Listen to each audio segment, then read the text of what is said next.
Uganda is can be at the same time this country that is brings stability to the region by engaging with neighbors and by hosting refugees from neighbors. And at the same time being horrible to its own opposition to people that engage in civil society.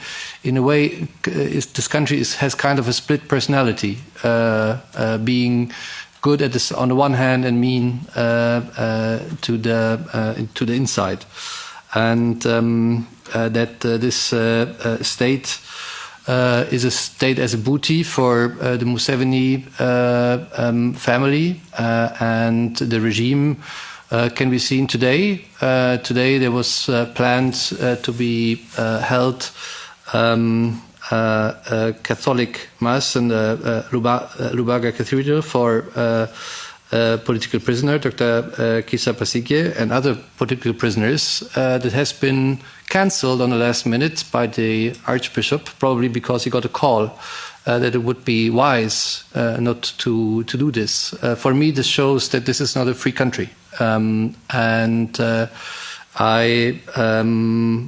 can only say that for me, there's no transparency in those elections, and already acknowledging the results of such a fraudulent election is taking part in supporting a regime that is, from my point of view, not duly elected. So I think that we are already too positive on that note as a European Union. So. It's said several times that the Ugandan constitution is very clear on the provisions, but apparently nobody cares, at least from those who are in the regime. So my question to our friends in Uganda is, what can we do further to support democracy and rule of law and human rights in Uganda, a part of doing what we do today, which is putting light to this situation. You request for targeted sanctions. My question to BAS is, what is hindering us if we know clearly that there are some people personally involved in abducting people, killing people, to put in place targeted sanction? These are my two questions to our esteemed guests. Thank you. Thank you very much. Are there other colleagues who want to take the floor or not? Otherwise, I would like to give the floor back to Uganda, to Mr. Kuyangulani, Mr. Bobby Wine. Sorry for your family name is a little bit difficult for me to pronounce. Yeah. If you can give the floor first to you and then to Mrs. B. Rita. Yes. Sure. May I request that you repeat the question again, please? So, Robert, first I said all the best for you personally and for your family. But I wanted to know a part of putting light on the situation and organizing meetings like this and calling for targeted sanctions. What else can we do in order to support you on the ground that are working for democracy in your country? Thank you very much. I'll talk about what you can do from your end and what you can do from our end here in Uganda.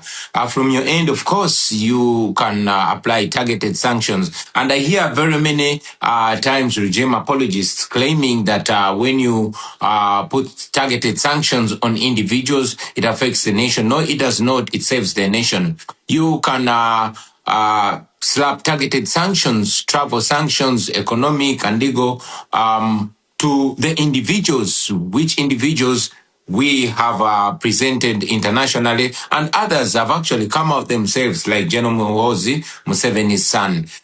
You have laws like the Global Magnitsky, which has been applied to many human rights violators. We request that the same be applied to the regime back in Uganda. But also association.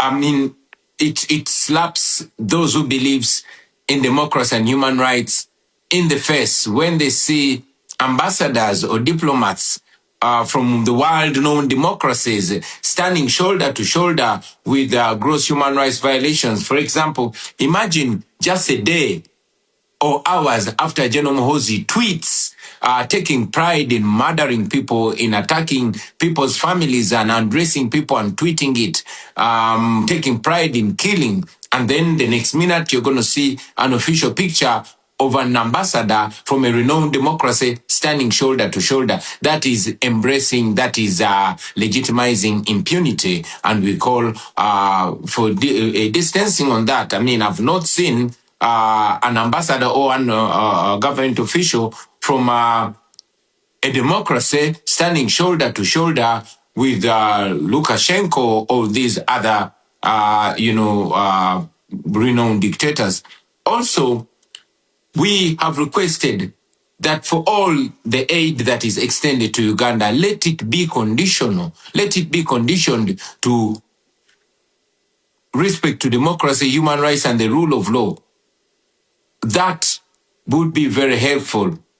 If it is not possible to cut out any cooperation, of course, the best thing would be for a democracy to disassociate from anything that contradicts the same. However, if it is not achievable to completely disassociate, then at least let there be a minimum of demanded, reforms that can lead Uganda to a line of democracy. Thank you very much, Mr. Bobby Wine. And now I would like to give